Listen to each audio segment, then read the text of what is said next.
एकनाथ शिंदे सारखा स्वतंत्र गट करण्याचे काय नाही, मला ते असं कधी होत नसतं. आघाडी 3 पक्षाचं सरकार आहे. अजितदादाच्या माघारी जर आमच्या पक्षातल्या कुणाला जर त्या ठिकाणी अशा पद्धतीनं कुठे प्रयत्न केला तर जसं आपल्याकडं लहान भाऊ वारल्यानंतर त्याची उद्या त्याला जमीन हडप केली मोठ्या भावानं तर काय होईल त्याचा अर्थसंदर्भ घेतला जाईल. लोक नावं ठेवतात. असं चालत नाही. अशी आपली संस्कृती नाही. असं कोणी करत नाही. असं काही होणार नाही, होत पण नाही. दादा, मला जर कर्जत जामखेडने लढायला शिकवलं, दादा नसल्यानं बारामतीत लक्ष घालावं लागतंय, लढणार कर्जत जामखेड, अडचणी सोडवायला बारामतीत जात राहणार असं रोहित पवार म्हणतायत. आणि बारामती आणि पवार वेगळे होणार नाही असं देखील म्हणतात. रोहित पवारांचा खरा अजेंडा जो आहे तो या त्यांच्या स्टेटमेंटमधून पुढे आलेला आहे. एका बाजूला अजित काका म्हणायचं, दुसऱ्या बाजूला सुनेत्रा काकी म्हणायचं, त्यांच्या परिवाराबद्दल आत्मीयता आस्था दाखवायची, त्यांच्या विमान अपघाताच्या संदर्भानं मला किती कळकळ आहे आणि बाकीच्याला कोणाला काहीच पडलेलं नाही असा जो आविर्भाव हा जो रोहित पवारांनी निर्माण केलेला आहे त्याच्या मागे त्यांचा छोटा अजेंडा जो आहे तो अजितदादा पवार यांची जी लिगसी आहे ती स्वतःभोवती केंद्रित करण्याच्या करता हा सगळा त्यांनी उद्योग मांडलेला आहे. एखाद्याच्या परिवारात एखाद्याचे सख्खे वडील गेल्यानंतर त्या मुलांना सर्वाधिक दुःख असणार आहे. ज्यांचा नवरा गेलेला आहे त्या पत्नीला सगळ्यात जास्त दुःख असणार. आणि यांनी किती छळ अजितदादाचा केला आहे हे आम्हाला सगळ्याला माहित आहे. रोहित पवार हे अजितदादाच्या बाबतीमध्ये ज्यावेळेला सुनेत्रा वहिनी खासदारकीला उभा होत्या त्यावेळेला काय भाषणं केली होती रोहित पवारांनी, कशा पद्धतीची वक्तव्य केली होती. त्यावेळेला अजितदादा काका नव्हते, त्यावेळेला सुनेत्रा वहिनी ह्या तुमच्या काकी नव्हत्या, त्यावेळेला अजितदादांचं व्यक्तिमत्व जे काही तुमच्या आयुष्यामध्ये तयार झालेलं होतं हे ठराविक फक्त मागच्या 3-4 महिन्यात अजितदादा देवाघरी गेल्यानंतरच तुम्हाला अजितदादाच्या व्यक्तिमत्वाचा साक्षात्कार झाला. मग पवार कुटुंबामध्ये राहून त्यांच्या घरामध्ये राहून त्यांचा पुतण्या असताना ते हयात असताना अजितदादा तुम्हाला कळले नाहीत. त्याच वेळेला दादांना साथ द्यायची होती ना. त्यावेळेला का नाही दादांना साथ दिली.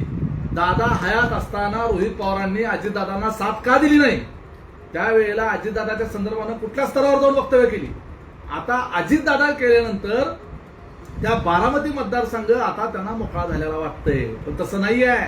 या देशाच्या इतिहासामध्ये आजपर्यंत जेवढ्या विधानसभा निवडणुका झाल्या त्या 75 वर्षाच्या इतिहासात सर्वाधिक मताधिक्यानं निवडून येणाऱ्या सुनेत्रा वहिनी पवार या खऱ्या अजितदादाच्या वारसदार आहेत आणि पार्थ पवार आणि जय पवार हे त्यांचे पुढचे वारसदार आहेत. त्यामुळं बारामतीचा किल्ला जो आहे ह्याची तटबंदी जी आहे ही अभेद्य आहे आणि ती अजितदादा पवार यांचीच ती तटबंदी आहे. या बारामती पवार विचाराच्या राजधानीवर रोहित पवारांसारख्या बांडगुळांना तिथं वर्चस्व गाजवता येणार नाही. त्यांचा डाव बारामतीवर आहे आणि त्याच्याकरता म्हणून हे अजितदादांचं त्या ठिकाणी सारखा त्या ठिकाणी अपघाताचा खळबळा दाखवतात. वास्तविक त्यांना अजितदादाबद्दल कसलीही आत्मीयता नव्हती नाही. बारामतीचा मतदारसंघाच्या करता त्यांचा हा सगळा खटाटोप चाललेला. विलिनीकरण होणार की नाही. विलिनीकरण कधीही होणार नाही. आमच्या पक्षाच्या कार्यकर्त्यांना, आमच्या पक्षाच्या नेत्यांना, आमच्या पक्षाच्या आमदारांना राष्ट्रवादी काँग्रेस पार्टी तुतारी आणि राष्ट्रवादी काँग्रेस पार्टी घड्याळ याचं विलिनीकरण मान्य नाही. हे कधीही होणार नाही. हे लॉक करून ठेवा. आणि हे विलिनीकरणाचं गाजर सातत्यानं जे सारखं समोर ठेवलं जातं हे केवळ तुतारीचे आमदार जे आहेत हे आमदार निष्ठून आमच्याकडं म्हणजे तुतारीतून घड्याळाकडे जाऊ नयेत, त्यांचे खासदार निष्ठून आमच्याकडे येऊ नयेत याच्याकरता म्हणून सातत्यानं विलिनीकरणाची चर्चा आमच्याकडनं कोणच करत नाही. विलिनीकरणाची चर्चा कोण करतं. तुतारीचे नेते करतात, त्यांचे प्रदेशाध्यक्ष करतात, त्यांचे माजी प्रदेशाध्यक्ष करतात, रोहित पवार करतात. याच्या व्यतिरिक्त आमच्या पक्षातलं का कोण बोलत नाही. विलिनीकरणाच्या नावाखाली विलिनीकरण होणार आहे त्यांच्या पक्षाचे आमदार सारखे विचारतात त्यांना, अहो आमच्या मतदारसंघात कामं होत नाही, आम्हाला निधी मिळत नाही, आम्हाला उद्या त्याला निवडणुका लढवायच्या आहेत, आम्हाला लोकांना उत्तरं द्यायची आहेत, लोकांना तोंड द्यायचं आहे. आमच्या मतदारसंघात 1 रुपयाचं आम्हाला विकास काम करता येत नाही. आमचा साधा तलाठी ऐकत नाही, ग्रामसेवक ऐकत नाही, तहसीलदार ऐकत नाही, पीआय ऐकत नाही, एसपी ऐकत नाही. आम्ही त्या ठिकाणी निवडून येऊन आमचा काय फायदा. कसल्याही परिस्थितीमध्ये आपल्याला अजितदादांच्या पक्षाच्या सोबत गेलं पाहिजे अशा पद्धतीची त्यांच्या आमदारांची आग्रहाची, खासदारांची आग्रहाची भूमिका आहे. मग हे सारखं त्यांना गाजर दाखवतात की आता विलिनीकरण होणार आहे. आता हे फुटू नये म्हणून फक्त मग जेवणावळी बोलवायच्या, मग गळाभेटी करायच्या आणि त्यातून दाखवायचं कसं आमचा परिवार एकत्र. जर त्यांना या अजितदादाच्या परिवाराबरोबर आस्था असती तर सुनेत्रा वहिनींची बिनविरोध होऊ घातलेली निवडणूक बिनविरोध होऊ नये म्हणून या लोकांनी उमेदवार उभे केले.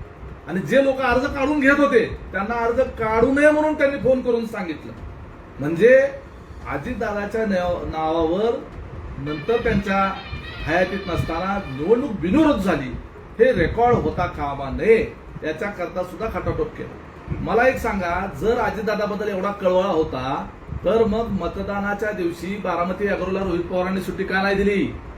मग त्या दिवशी बारामती अॅग्रोच्या म्हणजे त्यांच्या जेवढ्या संस्था आहेत त्या संस्थांच्या कर्मचाऱ्यांना मतदानाला जाण्यापासून अटकाव का केला गेला? त्यांच्या स्वतःच्या कारखान्याला संस्थांना तुम्ही सुट्टी का दिली नाही?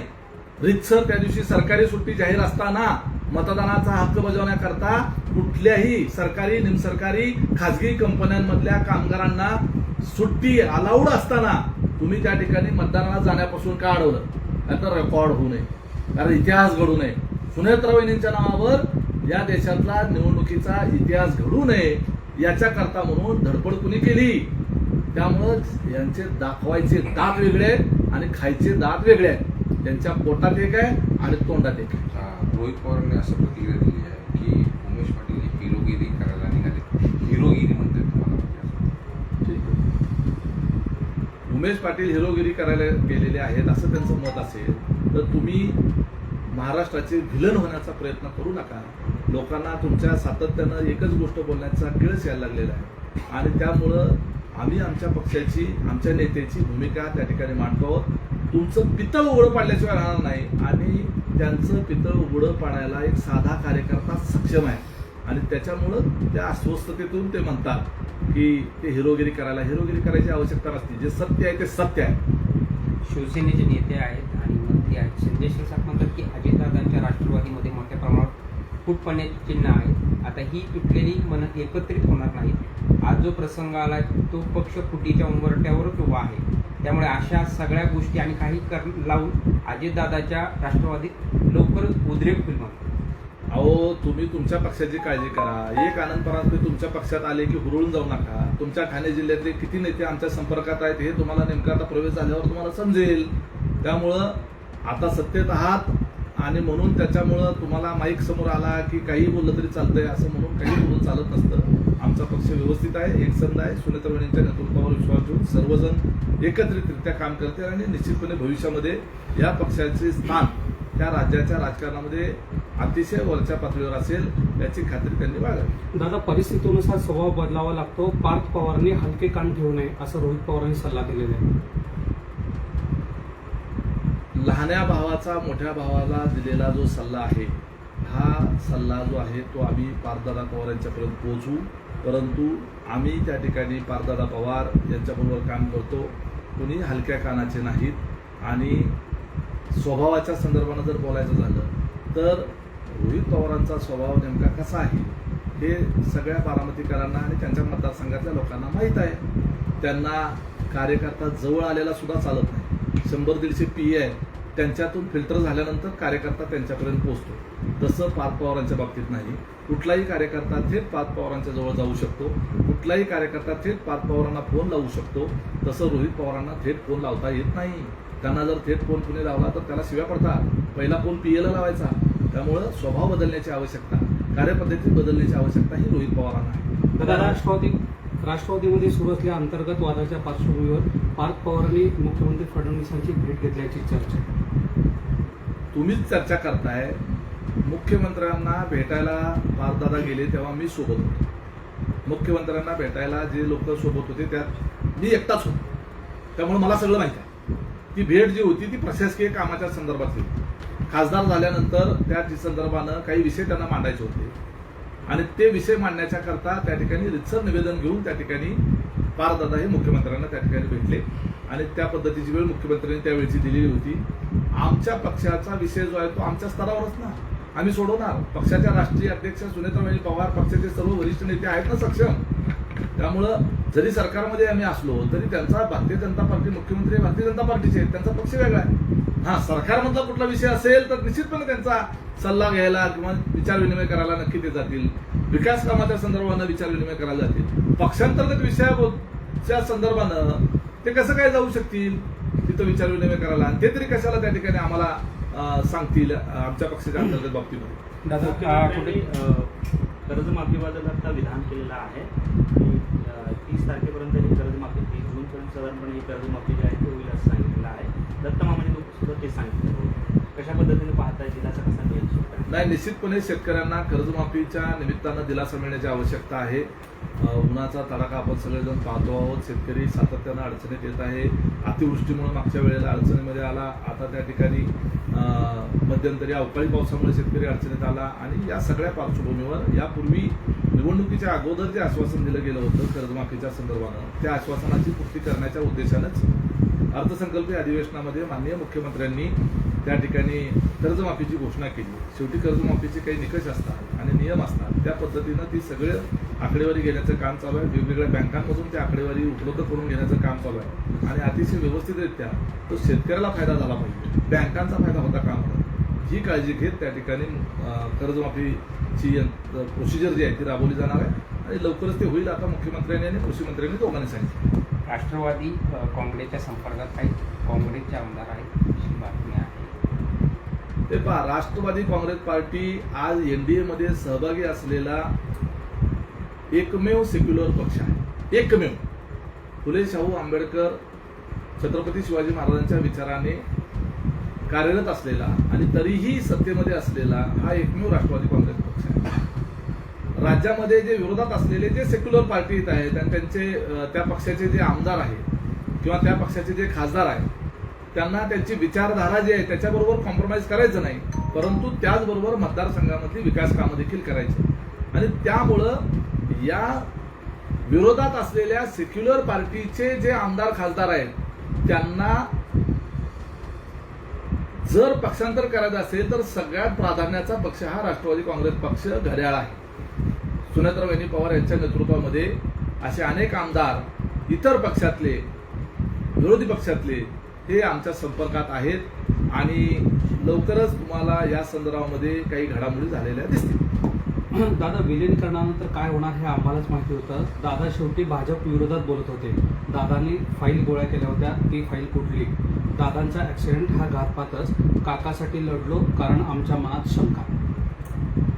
रोहित पवार जे काही बोललेले आहेत ते कुठल्या संदर्भाने बोलले? भारतीय जनता पार्टीच्या विरोधामध्ये त्या ठिकाणी अजितदादा कधी बोलले?